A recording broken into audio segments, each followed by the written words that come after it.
Halo teman-teman, perkenalkan nama lengkap saya Elia Sambunamu dari kelas B.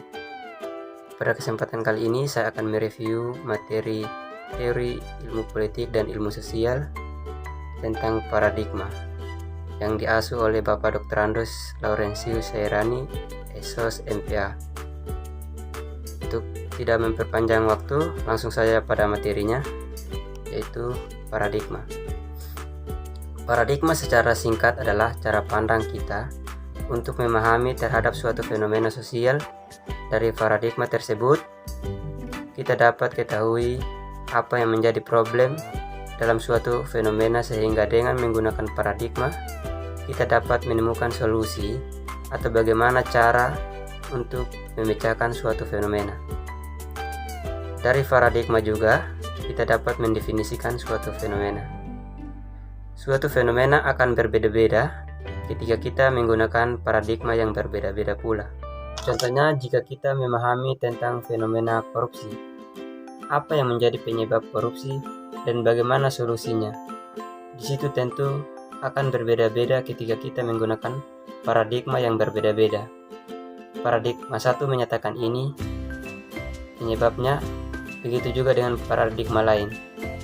Jadi paradigma sangat menentukan cara kita memandang dan memahami suatu fenomena yang terjadi di sekitar kita. Secara garis besar, paradigma menurut Inconguba terbagi menjadi 4 elemen paradigma. Yang pertama, ontologi, yaitu asumsi tentang realitas atau apa hakikat dari realitas. Contohnya, dalam konteks korupsi, apa realitas dari korupsi?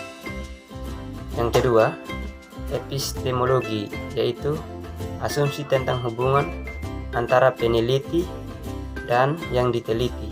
Artinya, bagaimana kita mengetahui apa yang kita ketahui dan apakah yang kita ketahui itu sudah benar.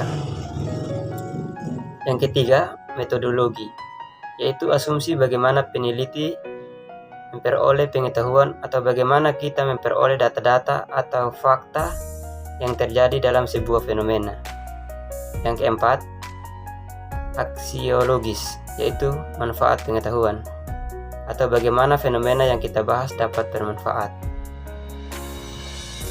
Selanjutnya, paradigma sosial menurut Barrell dan Morgan dibangun dari 2 asumsi, yaitu asumsi yang pertama, asumsi tentang hakikat ilmu sosial, dan asumsi yang kedua adalah asumsi hakikat dari masyarakat. Asumsi sosial terbagi atas 2 sifat, yaitu objektif dan subjektif, sedangkan asumsi masyarakat adalah keteraturan dan konflik. Demikianlah review materi dari saya. Sekian dan terima kasih.